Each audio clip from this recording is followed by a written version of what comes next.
What's up guys? So today papakita ko sa inyo kung gaano ka-accurate ang 5 minutes implant. So if you guys want to find out how we did it, stay tuned. So guys, ito nga pala ang case ni ma'am. So kung titingnan nyo, wala siyang molar. So isang molar lang, papalitan natin siya ng implant. And of course, sa lahat po talaga, pag sinabing implant mga kaibigan ay nakakatakot.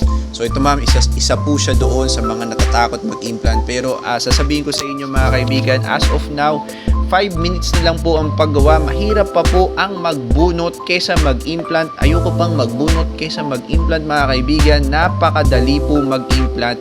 At kahit po mga kaibigan na 5 minutes lang po ang paggawa natin, ay it is a dead accurate. So sobrang accurate po mga kaibigan. Kung paano po mga kaibigan nilagay sa computer, ganun po papasok sa bibig ng pasyente. So ito po mga kaibigan, ang gagawin natin ay anesthesiahan lang natin.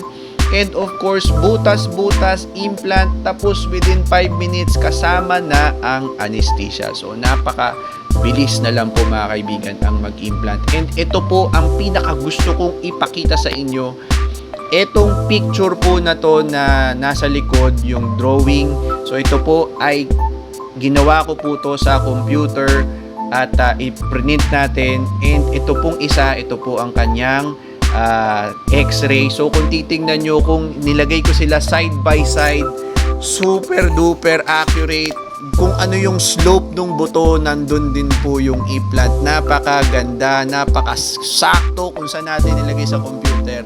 Saktong-sakto po talaga mga kaibigan. So guys, para sa mga pasyente na gustong magpa-implant, i-message nyo lang kami sa aming Facebook page. And huwag nyo pong kakalimutan mga kaibigan na ilagay ang pangalan nyo sa baba, kasi malay nyo kayo ang isang lucky subscriber na manalo ng bagong smile rehab. So ako nga po pala si DOC SLY Bukad mga kaibigan. Thank you guys for watching my videos and goodbye.